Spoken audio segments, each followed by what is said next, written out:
Bourbon Barkeep, my name's Curtis. You have tuned into a House Call Wednesday. House Call Wednesday, wild rides. Mainly for me. But we got blind battles in front of us. I don't know what's in these little sample vials. We just pour them up and see what's better.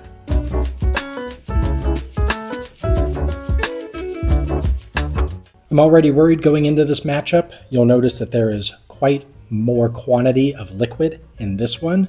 Was it a donated pour? If so, cannot wait. Cannot wait to thank you at the end of this. Is this a pour that this guy was just trying to get rid of?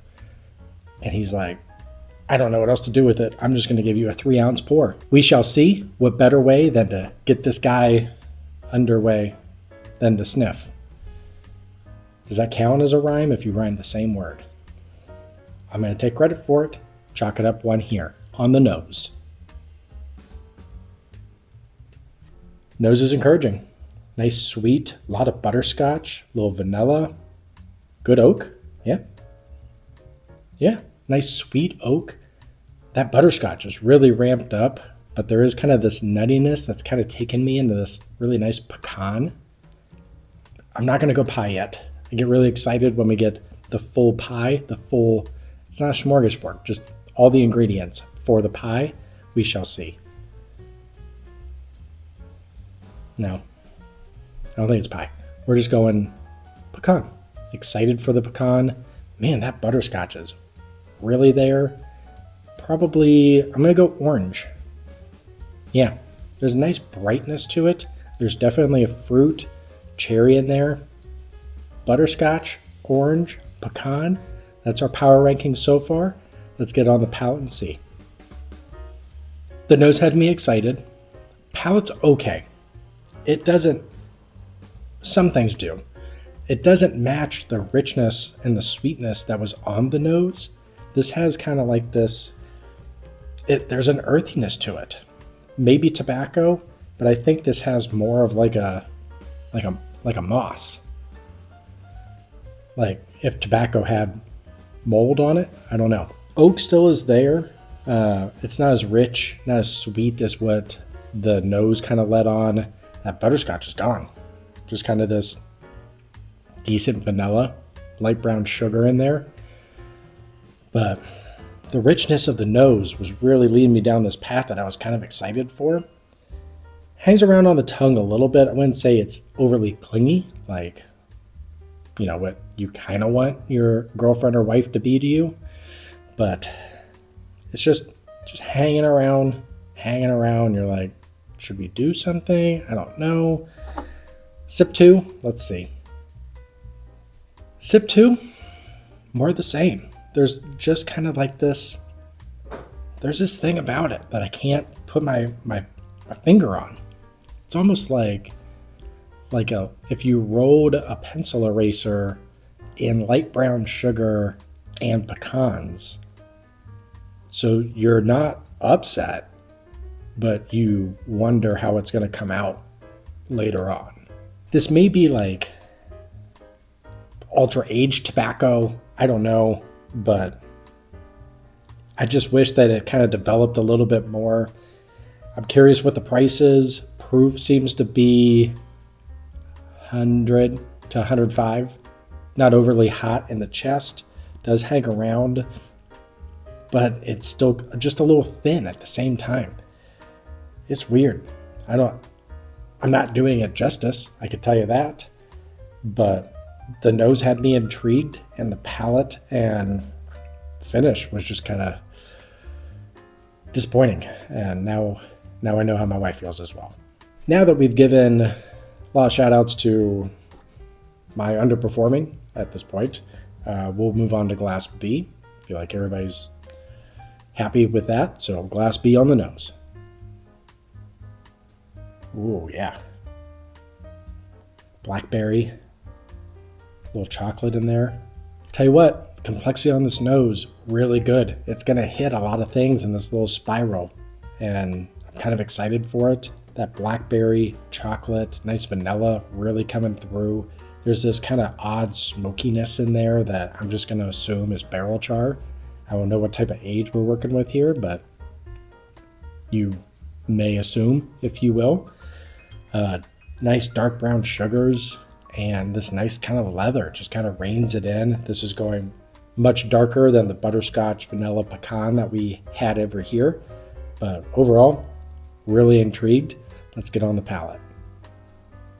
Really sweet in a good way.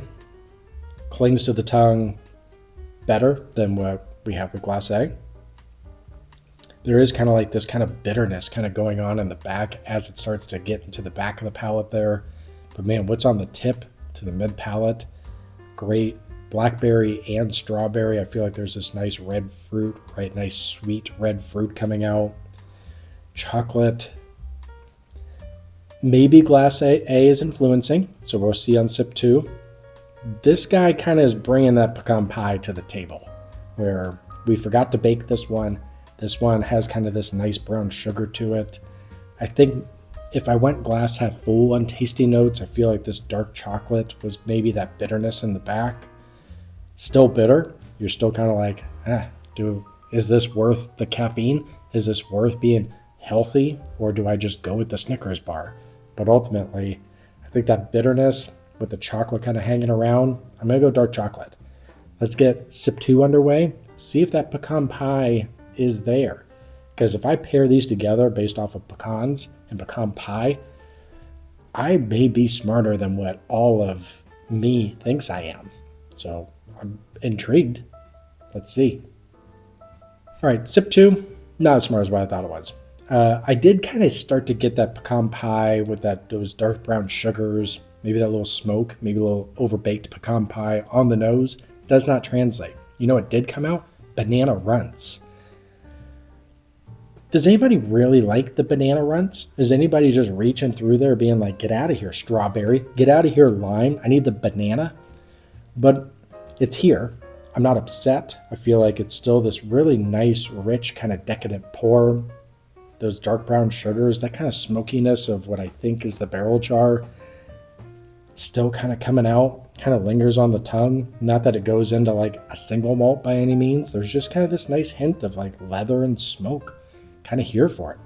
Kind of brings you to a cigar lounge, if you will.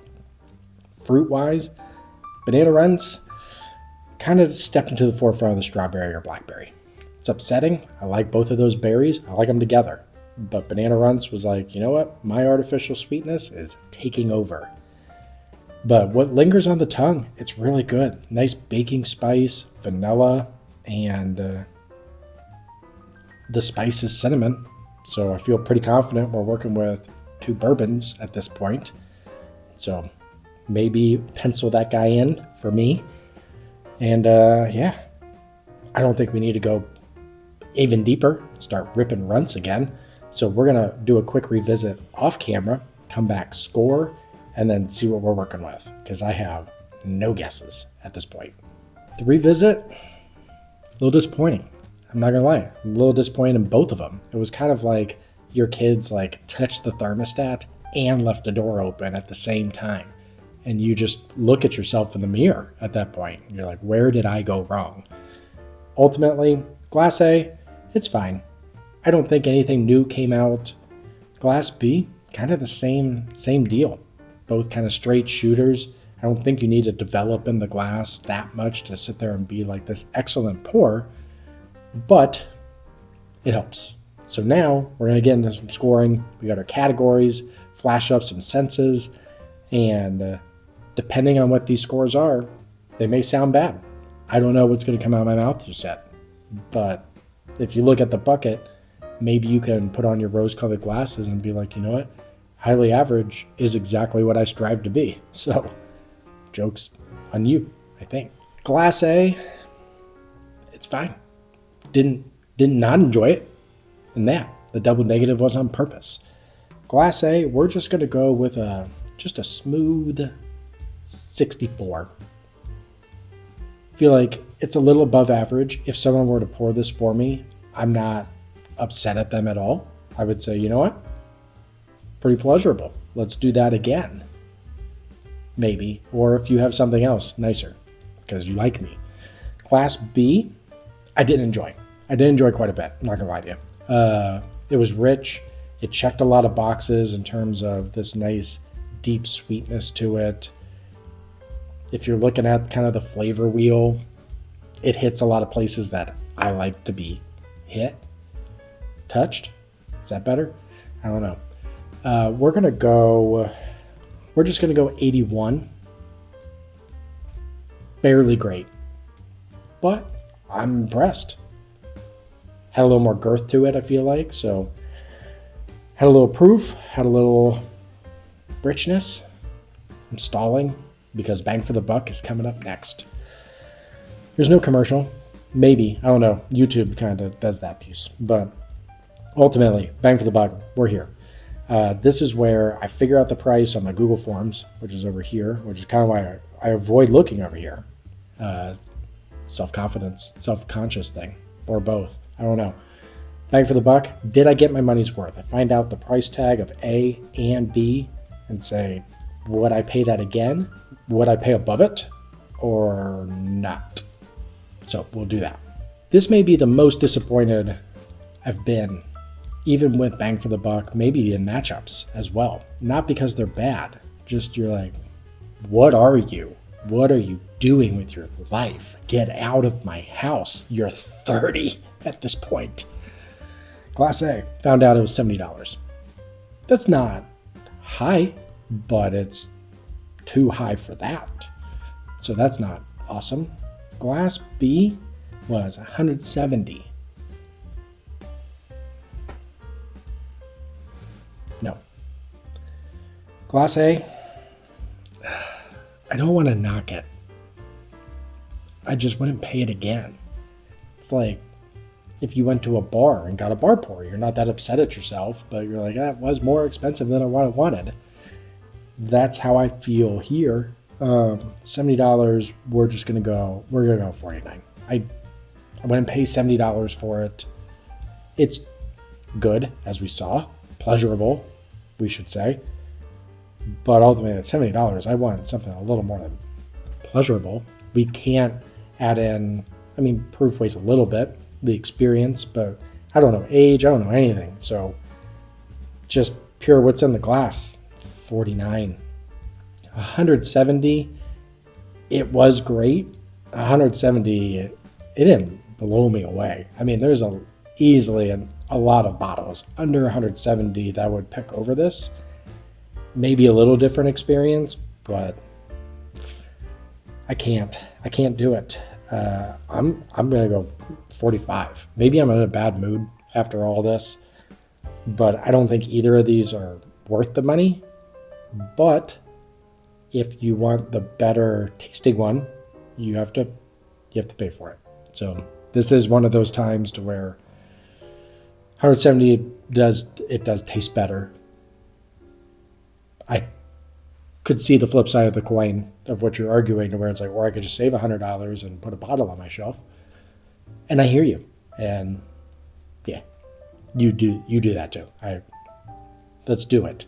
Now, bottle reveal time. Got our Google Forms. Keep this rolling. Glass A, Peerless small batch barrel proof, 111.2 proof. I think those vary quite a bit, so I don't know if this will help you or not. And then we had the Woodford Reserve Masters Collection, 121.2 proof. I have no idea what year that is. I do know that these seem to sit on shelves, probably because they're $170. Let's see. Glass A, I did not hate it and pour myself way too much. This was actually donated by Noah. If you've kept up with the channel, he was a fellow bourbon barkeep. No, he was not fired. He moved further south. So maybe he wanted to get away. But he was like, you know what, that drive, no thank you. And I said, that makes sense. So thank you, Noah, for continuing to contribute to Bourbon Barkeep. Your legacy lives on, and so does your beautiful jawline. I don't know what we learned. Maybe that there's better bottles that are cheaper. I don't know. I got nothing. Like, subscribe. See you then.